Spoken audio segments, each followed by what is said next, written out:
Here we go. All right, let's get this countdown rolling.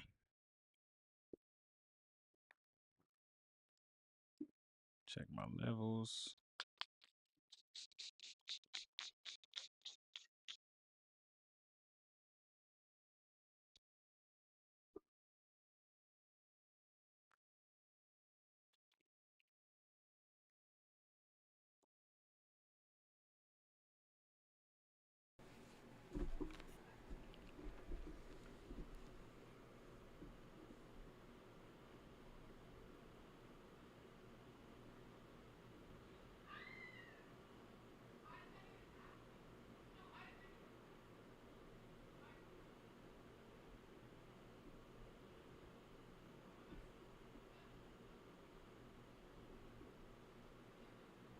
Check, check, check. Can y'all hear me?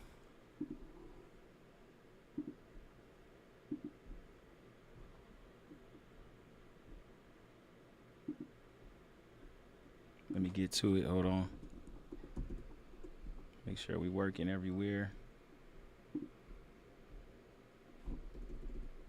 Yes, sir.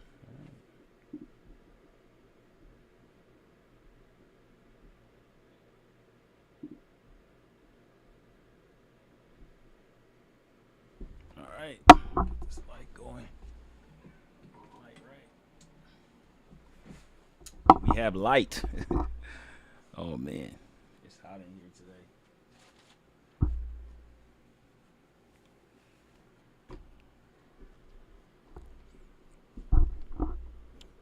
Check, check, check. Yeah, we got sound, camera going, everything nice. Make sure I got my levels right.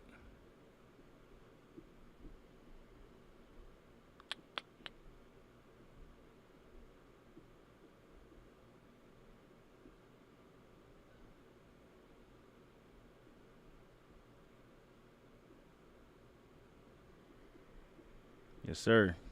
All right.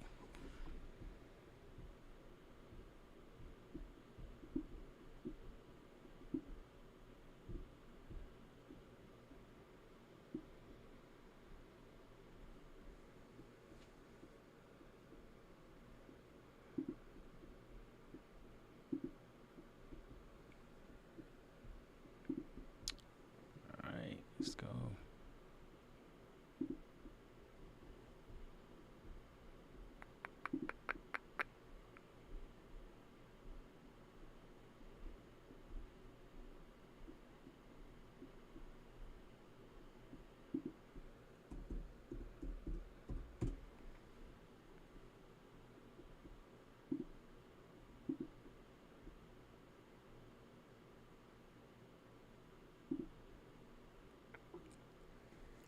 All right, we're gonna get this going. Let me get go ahead. I'm gonna send that link right now, Chris.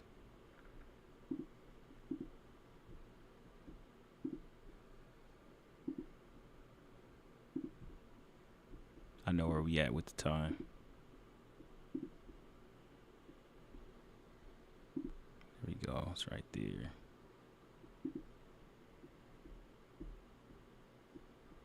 There we go.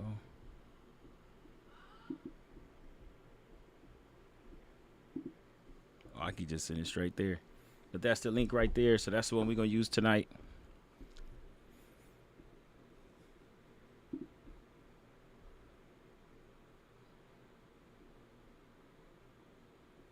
That's the one we're gonna use tonight.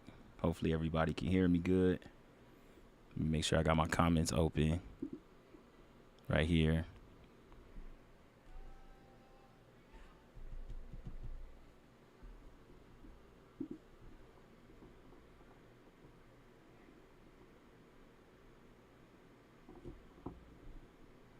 Hey,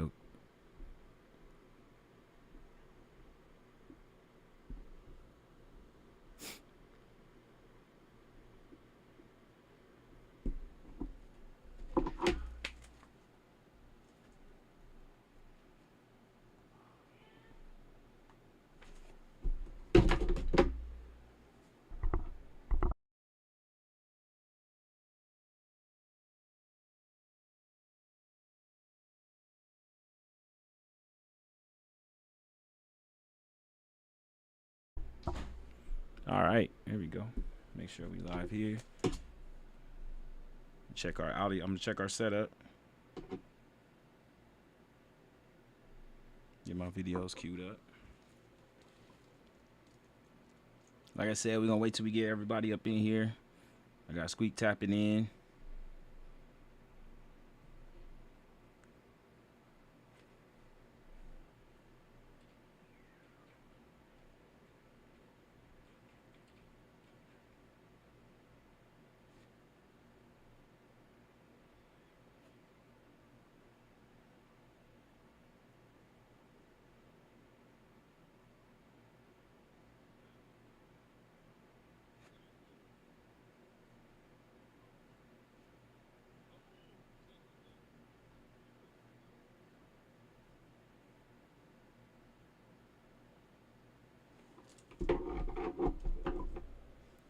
All right, let me check that. Hey, did you get it? Did it work? Oh, there it go. My bad. I didn't hit enter. You should have it now. My bad. That's my fault.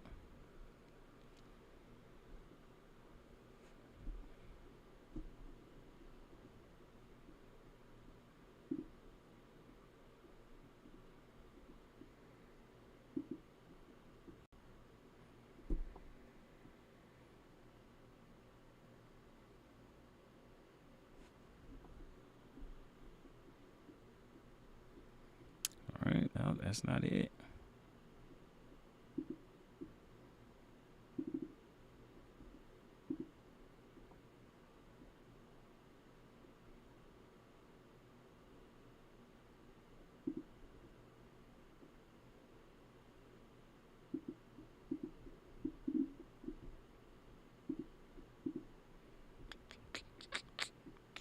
There it is right there. All right. All right, we are back here. Mic check, mic check. Make sure everybody can hear me. We got a couple of people in here. Hey, Chris, you got all the links? Yep, I got you right now, Squeak. We're going to get Squeak going. We're going to talk about it, get people up in here. Once we get going, then we're going to get going on the hot topics and things like that. How's everybody doing today? The link, I got to give you the, let me give you the YouTube link for like people that's you know, they want to pull it up on YouTube or something like that. Let me get that for you.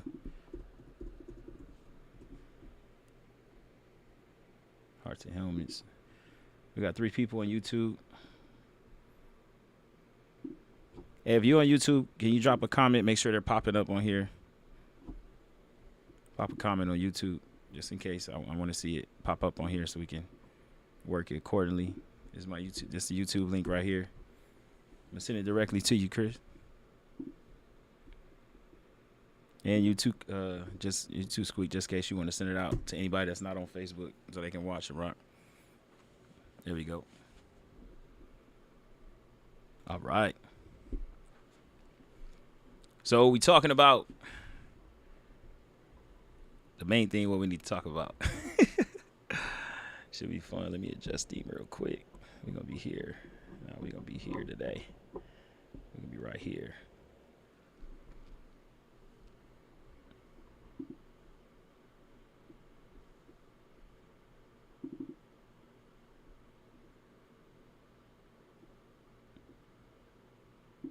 There we go. Mic check. Audio's looking good. Squeak, did you get that link? Is it working for you? You just hit it, sign into everything, and then we can work on your levels. Make sure you're straight. Make sure everybody can hear you. Make sure it's going good. Make sure it's going for you. Got my cup here. I need my water. Got my microphones. Everything's set up. There we go. We can get here. Make sure we good. Oh, no. We need a little blur. Yeah, my blur was gone. All right. Let me get back to these. Oh, we got action. Where you at?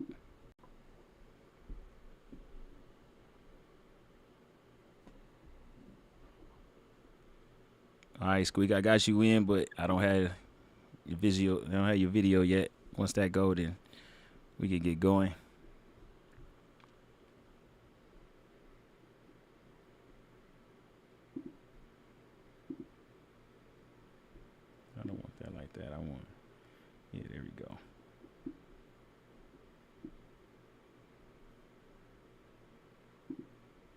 All right.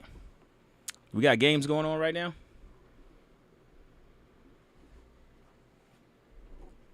I think it is a couple of games going on right now. So we might have people that's at games. The replay of this is going to be crazy.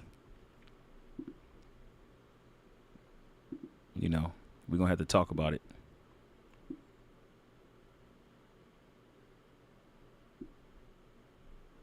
Get a little bit more zoom. I think we good right there. Yeah, I think we good right here. Hold on. Squeak, I think we got to get your camera. I don't know if you can hear me, Squeak, but I guess you got to enable your camera.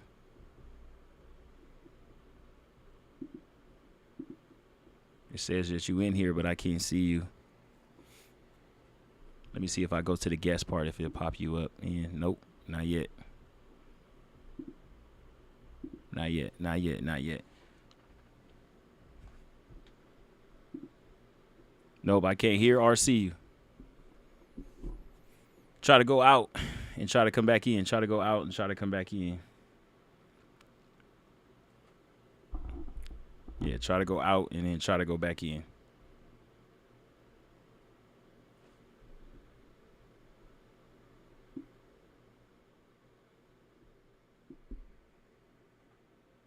All right.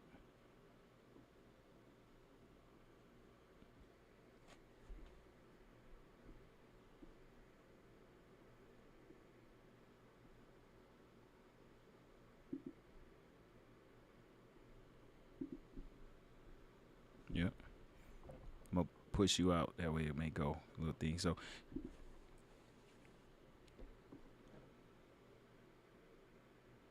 all right, go ahead and send that link out. If you are in here, go ahead and send that link out. Let's get some people up in here, get it going. Let's send that link out, get it going, get it going.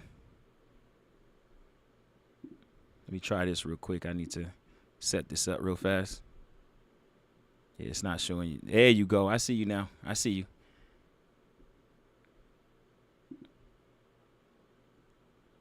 There you go. Got you on both. I got you here twice, 2 times. There you go. I see you. Can you hear me, Squeak? Just nod your head yes or no if you can hear me. Yes, sir. Yes, sir. All right, let me get you up in here real quick. Go ahead and get you in. Let me assign you. You guess 2. There it is right there. All right, say something. Can we hear you? Yo, yo. There we go. We good to go. Can y'all hear him? Can you guys hear him in there? Yo, what up, my man? Can y'all hear him on both? Yeah, it's coming up. Yep, they liking it. They liking it. What's going on, my man? What's going on, man? What's going on, my brother, man? Good to finally be here with you, bro.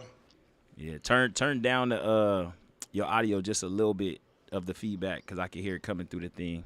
And if people got it loud, it'll come through loud on their speakers. No, you good. You good. What about now? Yep, you good. You good. Yep, you good. All right, because I have my laptop on and I muted my laptop. So okay. Just the volume from my phone.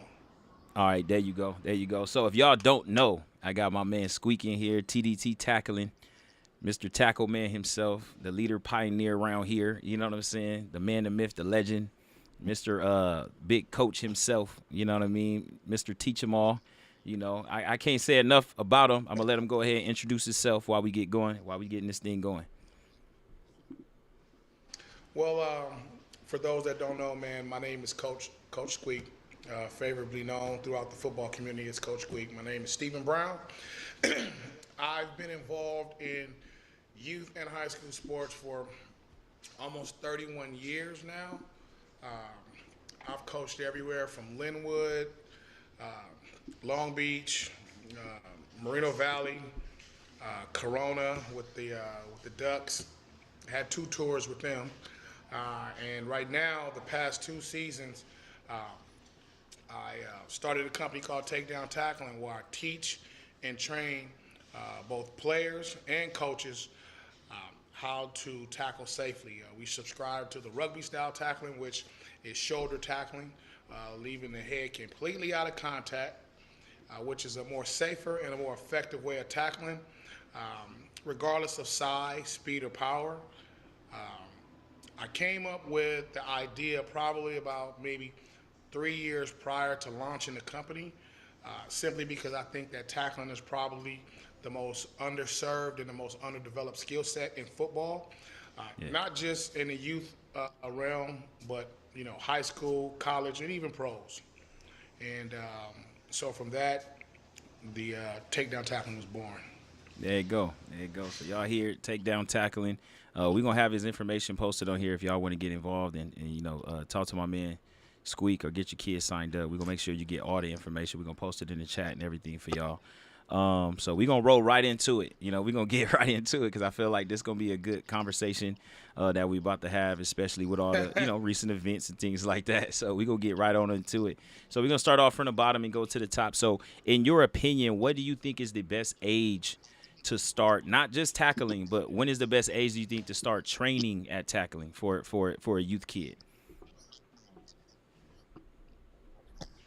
Well, we train as young as 5. I even had a 4-year-old. Anything below 5 years old is purely based on skill set. I mean, you have some 3 and 4-year-olds that skill set is better than some 9 and 10-year-olds, but those are kind of like exceptions to the rules. But Yeah. I generally start training tackling right at the age of 5, which is where most people start tackle. I train kids that just play flag, who parents are, worried about them starting their tackling career. So, if I had to put a number on it, I would say about 4 turning 5 years old. Okay, that's dope. That's dope. And I agree with you. I think anytime that a kid can play tackle football, they should train at tackling. That's very important. That's 90% of the sport is tackling. You know what I mean? You're going to do that no matter what position Right. you play. You're going to be in a position, no matter if you're a quarterback, you may get put in a position to tackle. I think a prime example is the YouTuber Destroying. I think he went and paid pro ball. And I think he's just a punter, right? And you may think that punters may not have to tackle, but he did kick a punt one time, and he then went down to tackle. And I think he hurt his spine or something. He made probably less than 10 tackles his whole career. That was one of them. You know what I mean? So I think that's a good example of someone that probably didn't think they had to go through and do tackling, but he ended up in a situation where he needed to tackle. So I do agree with you. I think that is very important. As soon as you grab a football and you plan on being a person that will tackle people, you should start learning how to tackle. And that's with any sport. You can't try to run track and then not run. Right. Well, I think tackling is a basic fundamental of football. I mean, it's literally called tackle football, right? So, in my mindset, every kid who suits up should know how to block and tackle. Those two are the basic foundations of the game. I don't care what position you play. And when you start playing football, you need to learn how to block and how to tackle. And then you go from there. 1,000%. So we are in the internet age, right? We are in the internet age, and everybody get the scrolling on TikTok. They get the scrolling on everything, and every coach and every program around, they want to post that their kids is physical, and they want to post how strong their kids are and how much of this and how much of that and how much of a dog they are. So how do you think we're in the percentage of videos that you see across the internet, right? And since you're the tackle guy, that's what I always say. My man Squeak, the tackle guy, man. That he be on it. I know Squeak done seen this. I every time I see a tackle video, I'll be like, I know Squeak done seen this one. Just out of all the videos that you see online where it comes from like a parent or a coach, like how damaging is it, the amount of tackling and aggression that you see from the kids and the type of tackling that they do all over the internet? You know what? I think probably, and this is a real number, probably about 95% of what I see online is incorrect, is horrible. I cringe. Now, I'll admit, I can be overly critical sometimes because, I'm a technician. Even anybody who's ever coached with me knows that I go from the ground up, and I'm really particular about details. But as far as tackling, uh, it's not even so much as what gets me and what riles me up is not so much, oh, well, he didn't use the correct shoulder, or he didn't step correctly. Uh, it starts with, lining 20 yards away, running full speed, um, praising helmet to helmet contact, face mask to face mask. You got to think. Tackling is not a natural thing for some kids. Now, you have some kids who are just wired that way, but running full speed into another human being is just not a natural thing. And most of these kids are just flat out scared. They're scared, they're nervous, they're unsure, and so they don't approach it correctly. And it's because of how they're introduced. There's a few people out there, Coach Beast, my guy over up north, Coach Muhammad, Tackling University, my man out in Texas with Tackle Smart, and then you got a guy up in Georgia, Triple H Tackling Academy. These are all people who I reached out with. Me and Brother Muhammad, we're part of a tackling coalition. My buddy Rob Lido from Tackle Right. So there's some people out there who put tackling as a focus, and when they post, they post the right things. But 95% of what I see parents and coaches post, I am not in alignment with. Yeah. You know what? One thing that I did start doing once I started doing and putting myself on social media and things like that, it's crazy, over the past like 3 weeks, I've been getting a lot of questions from parents about different things, and they've actually sent me drills and they sent me their kids, because one thing I do in my spare time, I'll jump on TikTok and I'll just start scrolling through people posts, and then I'll start, coaching through the text. Like, I'll start coaching through the comments. Like, so I think a lot of people appreciate that. Like, I'll be like, hey, that was a good tackle. Make sure he keep his head up, though. Make sure his shoulder's involved and not his head. Slow down for a little bit. Make sure you work with him at home. If the coach ain't doing it, work with him, put the shoulder into it. Or if it's like a back pedal drill or something like that, or a throw or something, I'll try to do my coaching due diligence, And just speaking on that note, right, what is something that you can tell a kid? Let's say you got a kid, never played tackle before, and you have a parent that's coming up to you and they like, hey, little Johnny wants to play football. He's never played football before. Should he be fearful of playing tackle football? Is my baby gonna get hurt?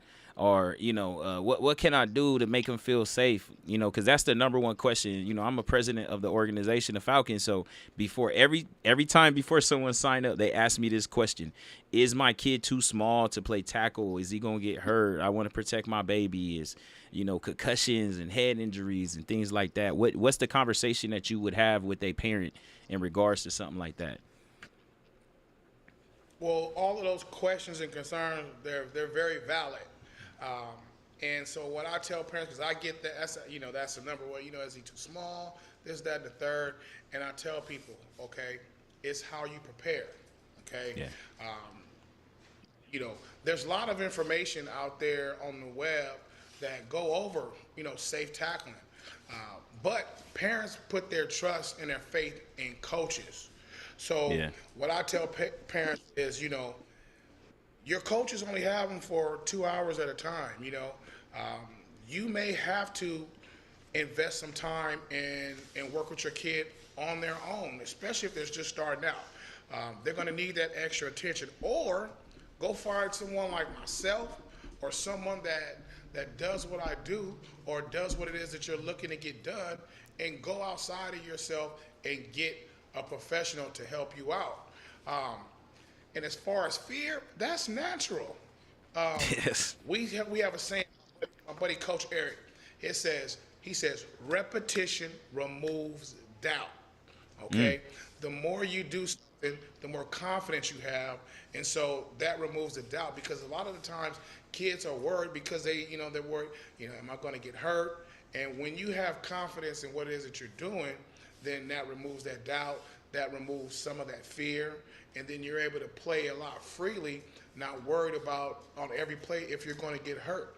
Once you have confidence that you know what it is that you're doing, you can go out there. And yes, football is a dangerous sport. Any sport, basketball, people jump high in the air and they get off of their feet. And, Yeah. do they have concerns about how they're going to land? Am I going to land or break an ankle, twist a knee? Am I going to come down on my neck? So there's dangers in everything, but it's all about how you prepare. How you prepare and how you set yourself up. I agree. I agree. That's preparation is everything. It's everything. No matter what sports you are, no matter what sports you're in or whatever you're doing, like even in life, like you got to be prepared for it. If not, you'll fail, and you're gonna fail at it. And football is a dangerous sport for you to show up to something and fail at it. It's people that jump out of airplanes, man, but they practice a million times before they do it. They don't just wake up, jump out there, and just jump out, and then hope they know how to open a parachute. Like you have to practice. You have to prepare yourself for everything that may happen. It's a fail safe, and with repetition, that's very, very, very important. And I mean, you're hitting it all on the head, man. I believe that's why you're the expert. That's why you Mr. Tackling. You know what I mean? Like you hitting it on the head, man. Coach, look at it like this. A parent said, look, you know what? My son wants to be a quarterback, right? And my son wants to be a receiver. Well, they don't just let, the coaches, do whatever it is that they do. They take them to a quarterback coach. They get out there and work on footwork. They get out there, they work on throwing technique. Every position has someone who trains and aids that skill set, right? We got receiver coaches or trainers, DB trainers, running back trainers. You even got O-line, D-line trainers. Everyone at kicking trainers, right? Everyone has a trainer except the most dangerous and the most important skill set, which is tackling. Yeah. There's not true. enough. That's true. Enough. So, and coaches have 2 hours with your kids, and they still have to work on plays, work on other skill sets that go along with the game, and then, find out who's going to go where, how things are going to work out, depth charts, all these things. So during the season, they don't have as much time to work on that. That's why tackling is not just something that you do as soon as you get pads. All right, we're going to start working on tackling. No, tackling needs to be trained in the off season, just like every other skill set. And you don't need pads to do it. Yeah, that's the other thing I did. I've watched you a couple of times when you did training at Platinum, and I've been seeing your videos on there, and I think that is one key thing that I see that you do a lot. Like you work a lot without pads, and I think that's important for the kids to do that, like to work without pads, because you have to. I feel like you got to crawl before you walk, and you got to take the little steps before you can jump out there. You can't be Ray Lewis without learning how to first step. You can't go out there and be a big hitter like that. Like you can't even get to the tackle properly. And I think that's a lot of the problem sometimes is like, yeah, we could teach kids how to get downhill. Okay, they done got downhill. They down the hill now. Now what?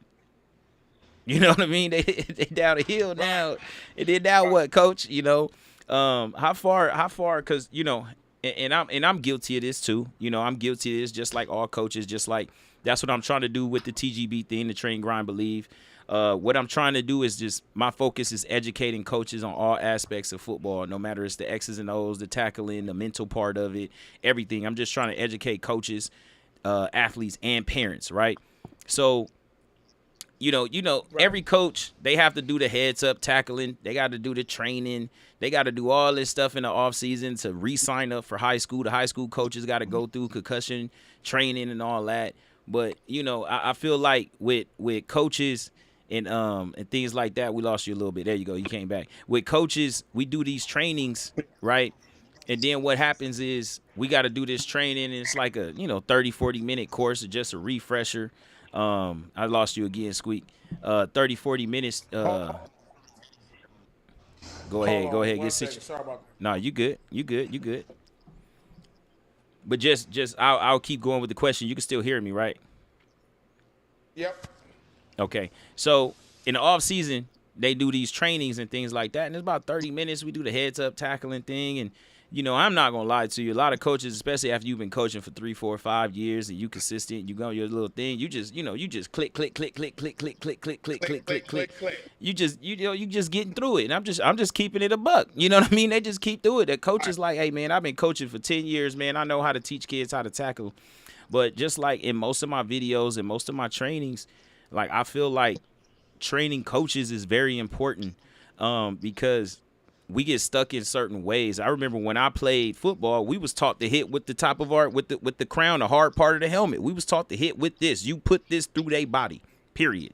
You know what I mean? Like nothing else. Not the shoulder, not the nothing. Even with the, when you run into angle drills, put your head in front of them. Put your head in front and blast through. Then it was put your head behind and grab and wrap and roll. You know what I mean? So I think it's imperative that a coach, at least, all the coaches need to, but I feel like there has to be some guy in every single coaching staff that is the guy that teaches tackling, and he is the expert on that team on tackling. Just like there is a linebacker coach, a DB coach, a quarterback coach, a hit, just like you have position coaches, I feel like we got to make tackling coaches a new position. That needs to be the new position. You the tackling coach. Your job is make sure everybody tackling properly, man. Right. Well, so I agree 100% with you as far as like the USA heads up. No knock to USA heads up, right? Because concussion became a really big thing, right? So coaches need to be aware on how to recognize a concussion, heat stroke, things of that nature, right? And that's all that really does. And it gives you some very, very basic concepts on tackling, right? But it doesn't walk you through the fundamentals of how to teach a kid how to tackle, right? Yeah. So earlier this year, we held a tackling clinic for just coaches at Cerritos College. Shout out to my boy Rob Lido, who orchestrated that for us. It was myself, Rob Lido, and Coach Muhammad from Tackle University. We held a clinic just for coaches. 2 weeks ago, I did a tackling clinic for the Supreme King Conference, right? And shout out to Jody. And I did actual field drills with coaches, and I took them through a series of drills that you can use as basically EDDs and ABCs of teaching how to tackle, right? So yes, there needs to be a tackling coach. If you don't have one, go find somebody. Look, I'm not the only one out here that's doing what I'm doing. There's myself. There's even Bobby Hosea. Even though we have two different tackling methods, he's somebody that focuses on tackling. Muhammad is up in Northern California, so if you're in Northern California, Tackle University is your guy. But there needs to be more people like myself, because I can't be everywhere. We're in the process of trying to get more trainers to come with us, but there needs to be a tackling coach. I'm in the process of trying to work some things out, but and create that position for some teams, because you're absolutely right. My buddy from Reaction Technology, they're up in Detroit, and they did a clinic. I want to say it was probably in Texas, right? Sorry about that. No, you good. In Texas, and, they did it in Texas, and the coaches, they don't even do speed and agility training with their kids anymore. Thank you. They don't even do it with their kids anymore. Sorry about that. I got DoorDash clacking. Nah, you good. You good, baby. And they don't even train their players with speed and agility. They outsource it. They have people come in and do the speed and agility for their players. And they just work on the game plan and doing coaches' day-to-day operations. So, it's gravitating that way, but we need to expedite it. We need to expedite it, because there needs to be a sense of urgency placed on tackling, period, point blank. 1,000%. I agree with you, man. Agree with you. Hey, let's get a head check up in here. See, we got a couple of people on Facebook, a couple of people on YouTube. Shout out my man Tim. He on YouTube. I see you up in there. We got a couple of people on Facebook right now. Let's share the live and get everything going, because y'all know I'm about to talk about it. I ain't even got to talk about it to talk about it, but we about to talk about it. But we gonna get some people up in here. And I'm about to do a poll. I'm about to do a poll of most recent events. You know, the tackling that was going on, or the tackle that everybody's talking about. So if you're in the live, go ahead and like the live. But we're gonna keep going with the questions here. Now this is a conversational question right here. So the state of youth football in today, right? That's the same question I asked Larry. The same question I'm gonna ask you. You the tackling expert. The state of youth football as far as California football, man. Like youth football in California, you know. I'm not talking about down south. I'm not talking about, you know, back east, nothing like that. Just California. How do you feel about the state of youth football in California? You know what? Just being honest, I'm a little disappointed. You know, nothing's going to be perfect, but I think things could be a lot better. Things that are in our control. I think we can be a lot better how we police ourselves. Um, and at the end of the day, it all starts and ends with the adults. You know, we have to be better examples. Us as coaches, we have to be better examples as leaders, Yeah. organizers, and as men and women in our community. We just have to be better at that. We have to be able to manage our emotions because football is an emotional game. You know, Yeah. it's highs and lows, and I get that. But at the end of the day, everybody has choices, and you can make the right one or you can make the wrong one. I think that in the midst of the competitive nature of the game, some things got lost. You know, there's probably there used to be a time where there was too many leagues. And then there was a time where there was too many organizations. People get upset, and I'm Yeah. gonna start my own organization. Yeah. You know, and then not being able to agree to disagree. You know, the big question: national or local? My thing is, how about both? It's a preference. Yep. You want to go because kids go D1 playing local ball. Kids go D1 playing national ball. It's about what roads you want to travel. They're all going to end up at the same destination for the most part. But do you want to take the 710 or do you want to take the 110? Yeah. You know what I'm Yeah. saying? You can get to Pasadena, you know, on both of them. You know, so it's just about how you want to do that. Yeah. So, but you know, to answer the question, man, you know, California football, Southern California football, to be exact, could be a lot better. Yeah, I agree with you. I think so too. I think youth football in Southern California could be a lot better. I think we can govern it a lot better. I feel like our accountability is at an all-time low. I think we do a terrible job of holding people accountable early to get people to understand the right and wrongs of deals. I know I talk about, you know, my own personal situation a lot, but when I got into youth football, I was already a 5-6 year high school coach. So I was already coaching high school football at you know, in my local city before I even tapped into youth football. So when I came into youth football, the first thing that I noticed was coaches being against each other a lot. It was like this coach and that coach, and we don't share information. We don't learn from each other.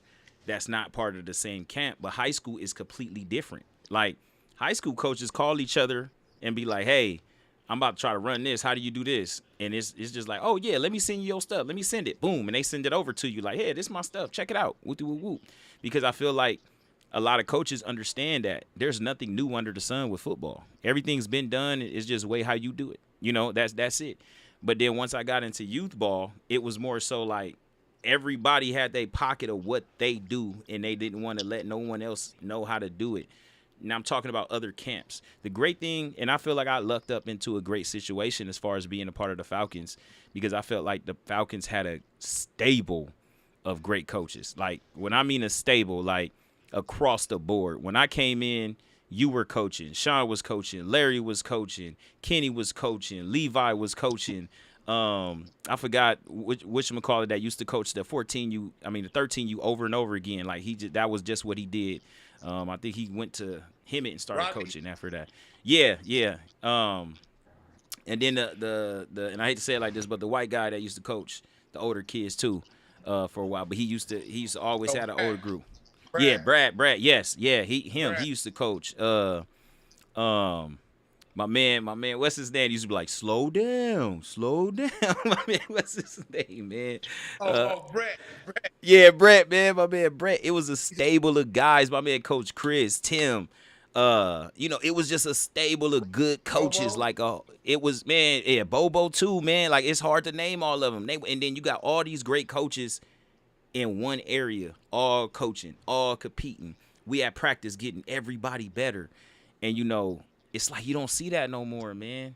It's like a lot of the great coaches is like they burnt out on the new not the new style, but they kind of like, man, I'm cool on these on this new situation. It's like it's not worth it. It's not worth the headache of it.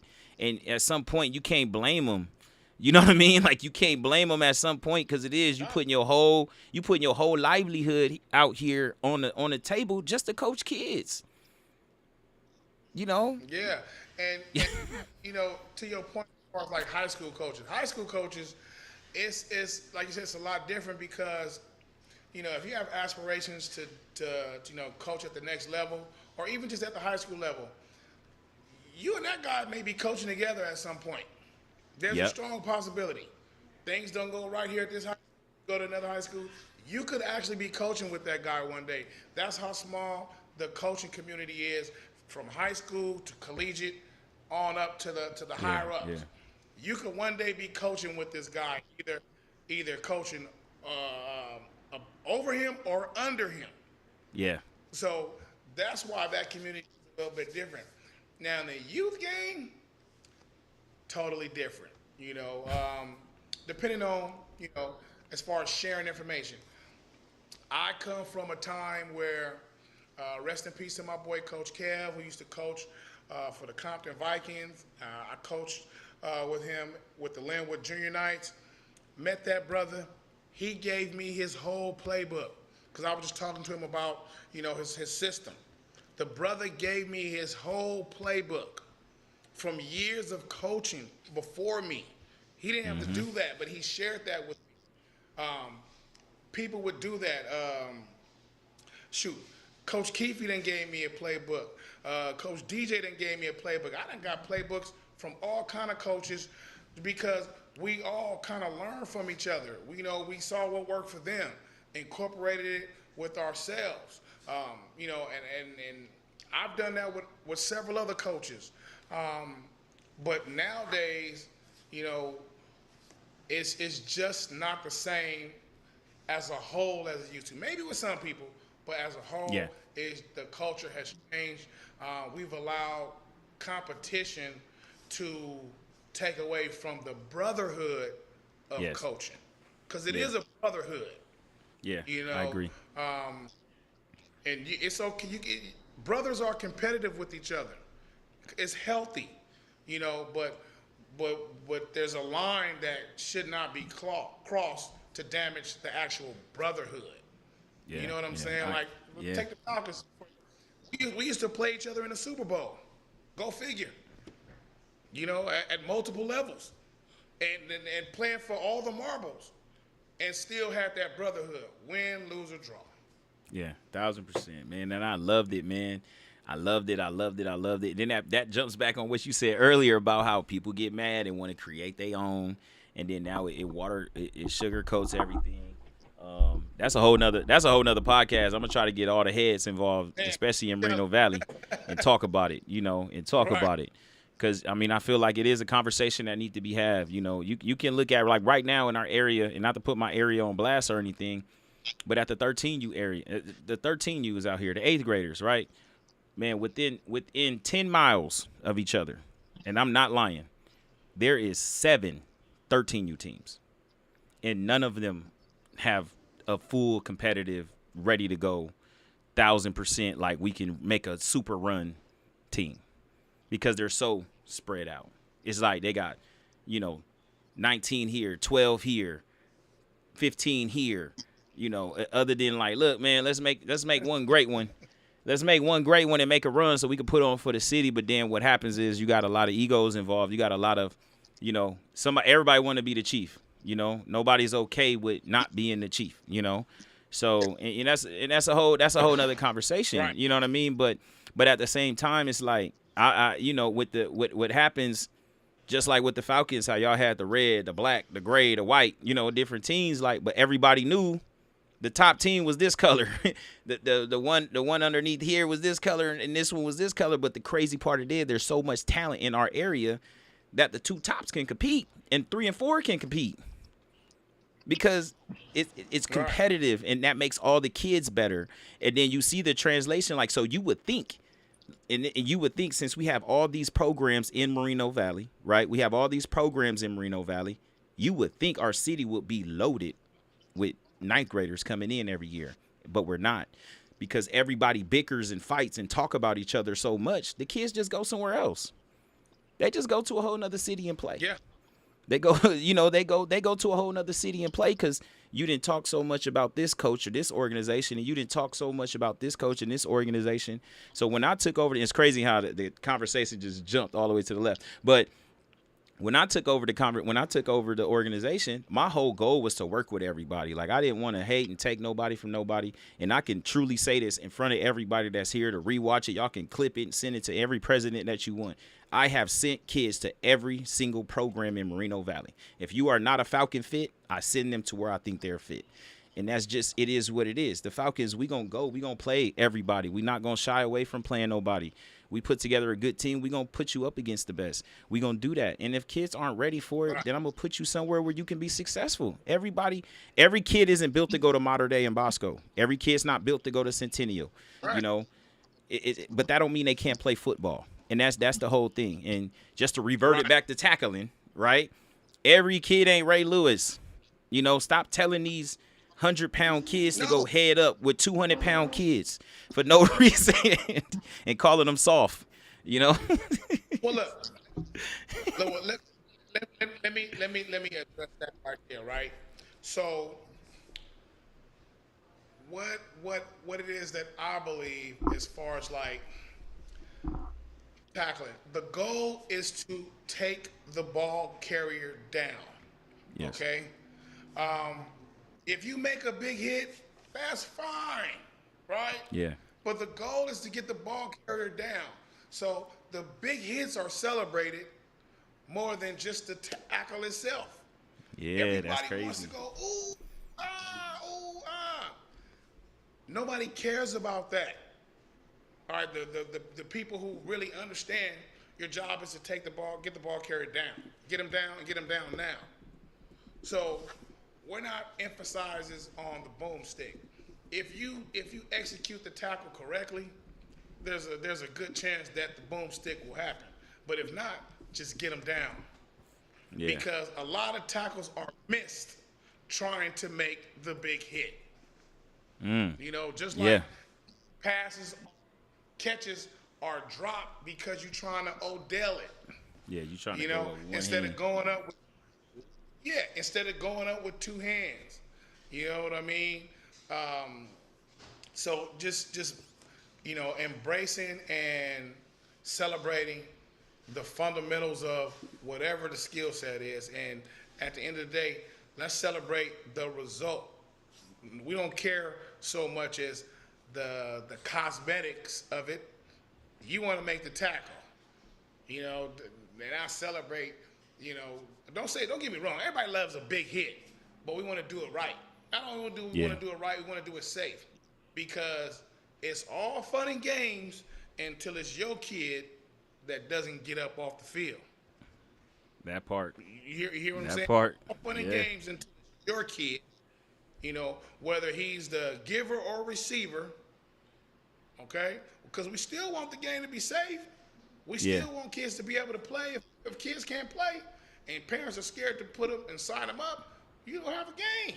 You don't have a game. You don't have a game. If we walk around trying to give every kid a concussion, well, who gonna play? Nobody gonna play. You know what I mean? We're gonna be out here not playing. So, all right. So, I'm about to play a clip for y'all. I'm about to play a clip for everybody to see. If y'all can try to share it, this the part here. I'm about to play a clip from I believe last night's game. I'm gonna play a clip. And I'm going to put a poll in here, and I want everybody to vote on the poll whether you think this hit was a good hit or a bad hit. That's it. Just a good hit or a bad hit based on football. Not what happened after, not what happened or not anything that happened after or anything that has to do with the why people reacted from it. We're just talking about the tackling portion of it. Do we believe it's a good hit or a bad hit? All right, that's what we're talking about right now. All right, here we go. I'm about to go ahead and put it in here. Just give me 1 second and post it up. Hold on, just to play right here. But I'm gonna play it. Then I'm gonna put the poll in. I'm gonna put the poll up. Just real quick.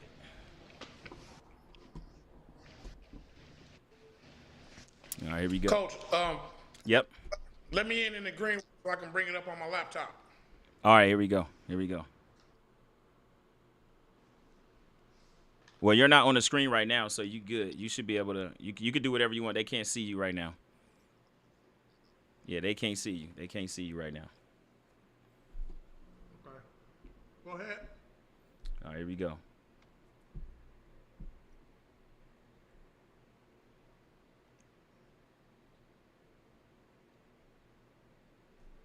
All right, we're going to play it again. I'm going to play it like 2 or 3 times for y'all.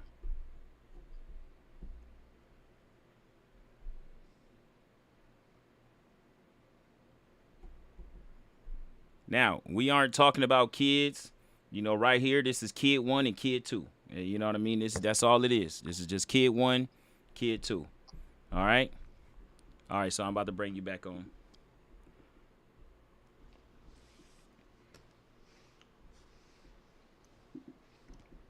All right, let me get this. I'm gonna drop the poll real quick.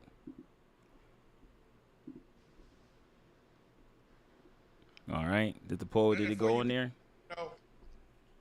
You know, I do a lot of commentating at these games. Me and Coach Sean, we down with AG Sports, we down with Whipstream. We actually called the game last night, and we watched that play multiple times on the screen, and I mean, you'd be surprised. You know, we had 2 different opinions on that actual play, right? Coach Sean thinks that it was a shoulder shoulder contact. I, on the other hand, I was like, nah. I watched it over and over. It wasn't. I saw face mask to helmet. That's what I saw. Do I think that if I was the ref, I would have called helmet to helmet, right? I would have called helmet to helmet. Do I think it was a dirty play? No, I don't. Do I think it was intentional? Absolutely not. I think it was one of those in fast speed. Yes, the kid made it in the end zone, got across the line, but the safety was coming up so hot. You know, he was like 1 step inside of the end zone, and he went to the left and then came back to the right inside. You see what I'm saying? So it's not like they were going, you know, head up, you know, straight forward ahead. The kid was in the mix inside and cut back in and had a tackler around his leg. So I don't think the safety knew that he had already crossed the goal line. But he came up and he was just trying to make a big stop. And at first, I watched it again. I thought the kid left his feet, but he didn't. He didn't leave his feet. He stepped in, and you know how some kids, they will, and I don't even think he, watching it, it wasn't even a head lead like that. His hands, it was more so like this, and his face mask made the contact. I want to say it was a combination of face mask and like this motion right here. However, it wasn't his shoulder. So that's why we focus so much on shoulder contact, because it totally removes the head out of the contact. You know, if he executed the tackle that we practiced, that wouldn't have happened. The kid probably still would have scored, because he had already crossed the goal line. But I don't think the kid would have gotten injured at all. All right. You know. So they asking me to play it again. Okay. Yeah, that's the main thing. We hope he okay. You know. That's the main thing. We just hope he okay. Yeah, I'm watching it again right now, Coach, on my laptop, and yeah, it was a combination of leading with the forearms and the face mask, and the helmet. Yeah, anybody that said that it was a shoulder, I don't know what you saw, but I didn't see shoulder contact. I saw helmet and forearm.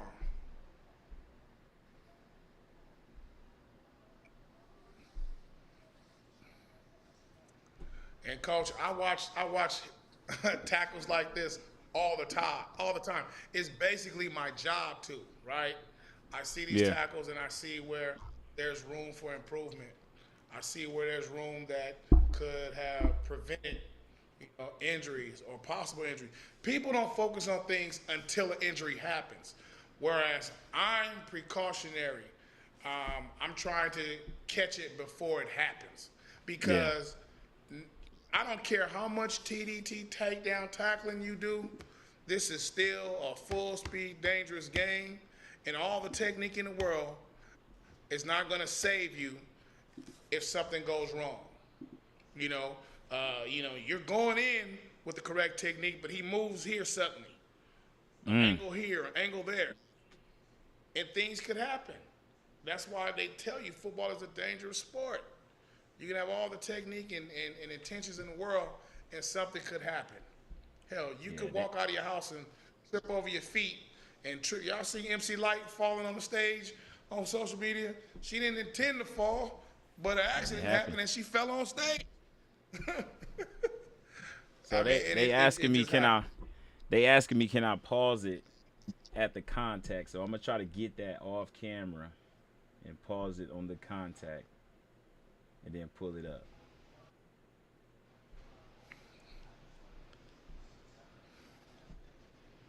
It's hard because it's kind of blurry, guys. So I'm gonna play it in slow-mo. I'm gonna pull it up again and I'm gonna play it in slow-mo. So that's what I'll do. I'll play it in slow-mo. Here we go.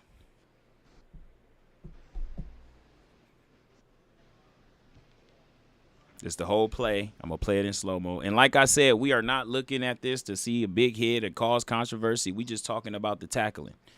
You know, we talking about the tackling and how to be preventative and how to do these things. It's rolling through right now. It's going through slow. Like we said, we agree. We do not think this is intentional. We don't think anybody was out there trying to be dirty or anything. It's just a bang-bang play. I'm pausing it in sections, and the kid comes in, and his head and his forearms are bleeding.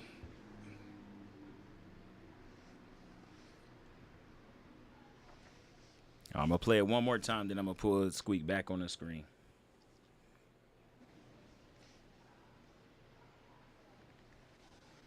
Oh, that's a good slow-mo right there, Coach. And the kid's going to cut back inside. He's going to have a tackler on his legs, and the kid leads, forearms, and face mask.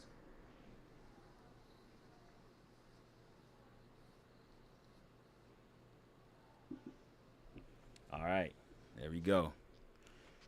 So let me pull this back up. Let me get my screen back going. All right, so now I'm gonna go through the comments right here. I'm gonna go through the comments and see what we got. So I got nicknames here. I'm gonna pull it on the screen. So he says, it was a football hit to me, trying to prevent the player from scoring. Was it a technically perfect hit? No, but it is youth football. Yeah, I agree 100%.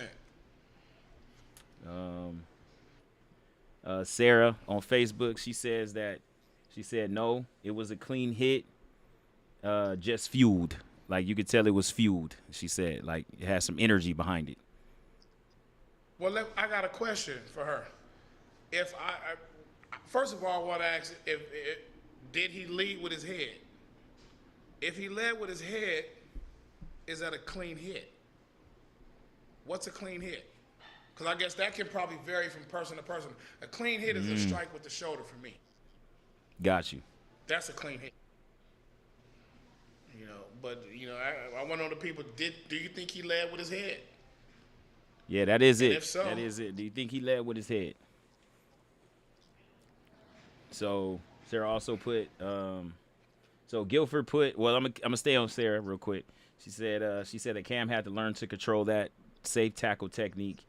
It took good coaching to teach him that, to perfect it for himself. And then she says no, he did not. He didn't lead. She said no head. She said she don't think he led with his head. what did he lead with? Oh, man, Squeaky said, what did he lead with? That's the question. You know what I'm saying? No, that's a legit question because Yeah, that's legit. In her opinion, if he didn't lead with his head, what did he lead with? Yeah. And so now this is the important part of dialogue, right? If we as a community that's all part of this football world, if we're all on the same page, then we can all make the same decision. But if everybody's on different pages, you're going to continue to come up with different decisions. That's why the conversation is important. You know, that's why the conversation is important. And also, I ask these questions just so I can get a better understanding of where another person is coming from. Regardless if I agree or not, it just allows me to understand their perspective and where they're coming from. Because I get it. I get conversations all the time that people don't agree with my, you know, the tackling technique. Because it's not my tackling technique. It's rugby style shoulder tackling. It's not mine. It's not exclusively tacklings. We just subscribe to it. So let me make that clear so people won't think that I think you're the creator, owner, and the originator. You know what I'm saying? No, So not so even then. So we're going to go to Guilford. Guilford said the kid never left the end zone, to be honest. He came straight across. It shouldn't have been hit, to be honest. So Guilford thinks that he shouldn't even have gotten hit. Dunlap, how far was that kid in the end zone at the contact? Was he about a foot, a step? Yeah, he was about I think. Yeah, he was about a step in the end zone. And then so to be honest with you, so if I'm thinking about it as a defensive coordinator, right? I'm a defensive coordinator or I'm the DB coach of that kid. And I see him about to score and I see my kid pull up. I'm going to talk to my kid. I'm going to be like, why did you pull up? You could have stopped him in the heat of the moment. Now, once we pull up the huddle film and we see it from the top camera and all that, I'll be like, okay, that's why you pulled up. You weren't trying to get a flag. But in the heat of the moment, we don't have that like that right now. You know, so I get why the aggression was there to try to stop the score, you know? Absolutely. Look, that's like, it's easy to Monday morning quarterback this play today. Yeah. Yeah, correct. But in real time, I'm not saying, he should have held up. That's like, remember when I was coaching with the Ducks and we played Rare Breed and people questioned, did Asir Nimhart get in the end zone or did that kid stop him, right? Mm-hmm. I remember that. I remember. He had barely touched the end zone and then got hit. However, I do believe he crossed the line of scrimmage, but the contact was right there. See, it had that kid just let up, he would have walked right in the end zone. It wouldn't even Yeah. been questionable. In real time, you can't expect a 10-year-old kid 5 yards away say, you know what? I'm not going to get there in time to stop him before he crosses the line of scrimmage. He met that kid right as he stepped into the end zone. Yeah. So we have a comment. That kid was. So we have a comment here on. Okay, I'm trying to make the comment small enough to where everybody can kind of see it in my little comment box, you know. So the reason why I can't pull comments from Facebook on the live, but I can pull comments from YouTube on the live so people can see. So, One Daps, he says, if his forearms were in front of his head, then he led with his forearms. So he's saying if his forearms was right here, he led like this, then he led with his forearms. Look, this is what I believe would happen. And look, if you want to say that, I'll accept that. But I saw this forearm in front, and I saw head contact. And I'm defending the kid making a play. I don't see anything wrong with him making that play. However, if I'm a ref, I'm probably calling helmet to helmet. Okay. You know? Okay. So now the question is, do y'all agree with a helmet to helmet call? Do y'all agree with a? So here we go. So like the live, if you agree to helmet, or I think y'all can put hearts or whatever. Put a heart if you don't think it was helmet to helmet. You think it was a clean tackle. Any kid would have made that play. No flag. It's just a touchdown. It is what it is.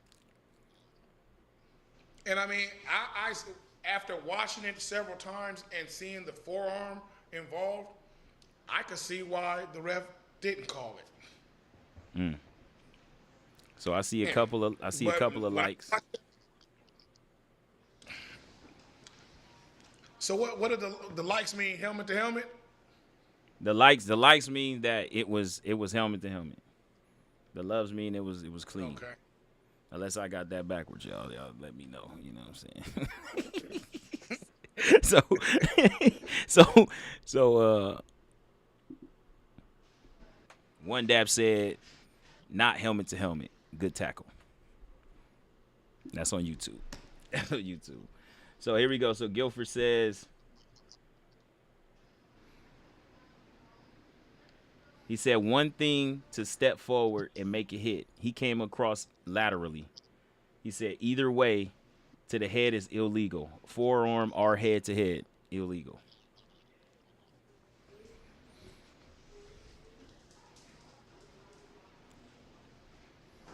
So I think, let me see if we're in agreement. I think people believe that he did lead with his forearm or head, but they also believe that the aggression was warranted because he was trying to stop him from scoring a touchdown.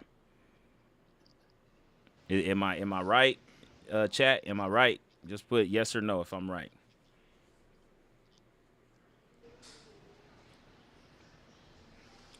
Is that what we can kind of agree to with the live with everybody in here? Yeah, you know, for anybody that says that he should have, you know, he hit him late, you know, I'm not going to say that. I was going to say that you might not have a lot of experience in game speed situations, but that's not true because it really just boils down to opinion. Yes. You know, yes. a professional could see this play and be like, you know, I was late. Yeah. You know, and angles matter. Yes, because remember, so let's compare this to a quarterback running out of bounds, right? And a linebacker coming and he takes one step out of bounds and then he still pushes him and gets the flag. Well, as a linebacker is approaching the quarterback, most of the times he can see the quarterback running towards the out of bounds, right? Yep.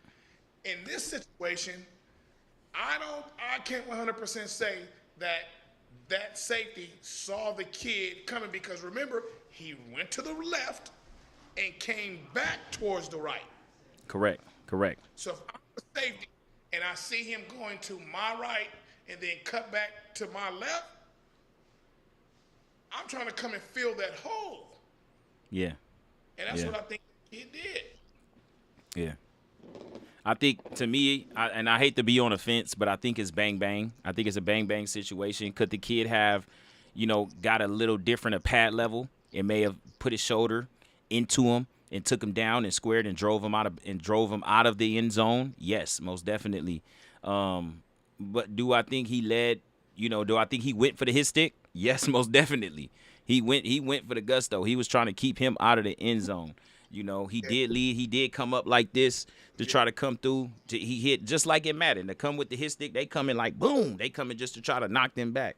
So I do feel like, that could have been prevented with TDT. You know what I'm saying? I think if he had some TDT, he would have been in a better situation. He probably would have. Honestly, he probably would have got there faster because he's running there with more confidence.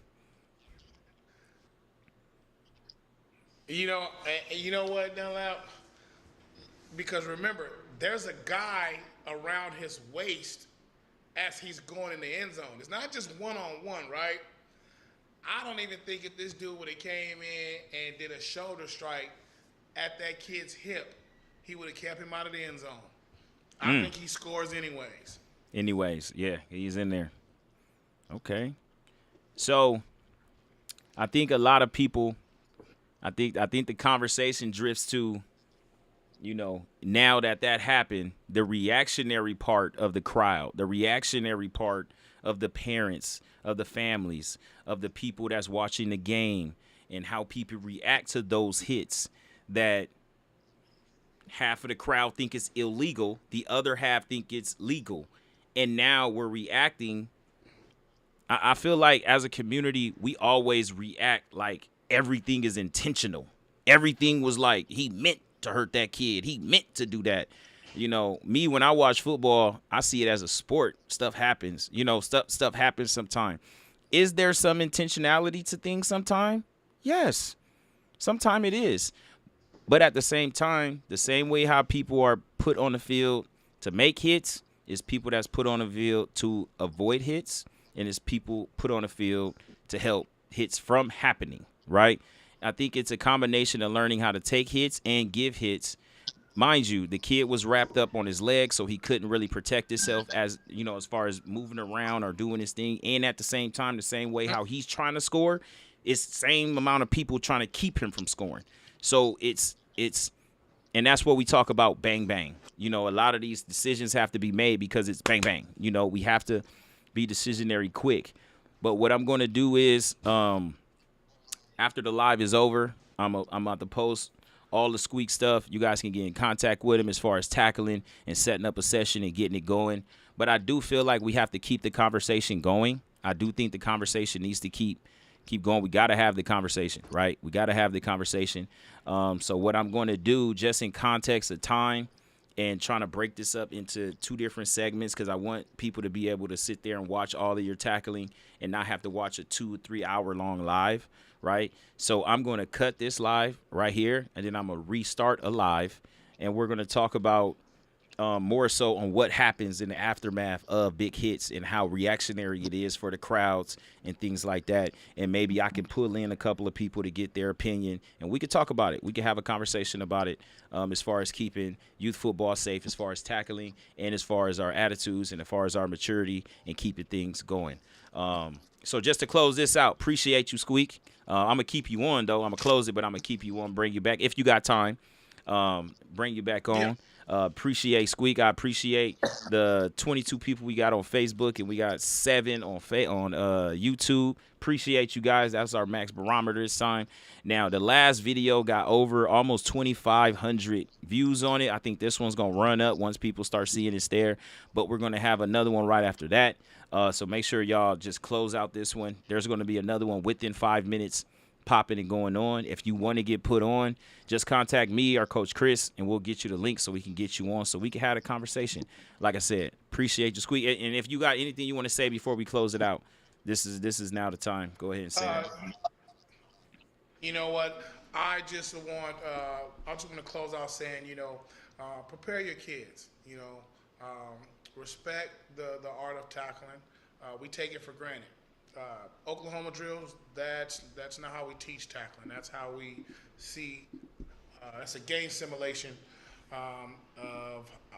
that's a game simulation to see how effective we are at tackling. That's not how we teach tackling. But yeah, if you're interested in individual training, group trainings, team trainings, I'm available. That's both youth and high school. On Mondays, we're in Temecula. On Sundays, we're in Whittier, so we cover the IE and LA, Orange County. Right now, while the kids are out of school, on Tuesday, Wednesdays, and Thursdays, I'm in Whittier at 10 a.m. Every session is an hour long, and if you need any more details, just get in contact with me. My Instagram, Takedown Tackling, Facebook, however, all my phone information, website, takedowntackling.net. I'm able to be reached. So I appreciate you, Coach, for having me on here to share the information, and let's keep the helmets and hearts and all that good stuff. Let's keep it going, Coach. Yes, sir. Yes, sir. Appreciate you, Coach. Like I said, I'm gonna go ahead and bring Coach back on, and we're gonna keep the conversation going. But at the end of the day, guys, we just got to be smarter with our decisions, and he's right, man. We really got to get to the point to where we are teaching kids how to tackle properly in order to keep our kids safe, because we're limited on our collisions. So we need to make sure every one of them counts. Let's keep our head out of it, and let's keep it rolling. Coach Dunlap, Hearts to Helmets, episode 2. Next week, we got Jabari coming up. Coach Jabari out there at Cathedral. He's an offensive coordinator, great guy, great mind, and we're going to talk about a lot that's going on with my man, and we're going to keep things going. Appreciate you guys, and like I said, we'll be right back rolling.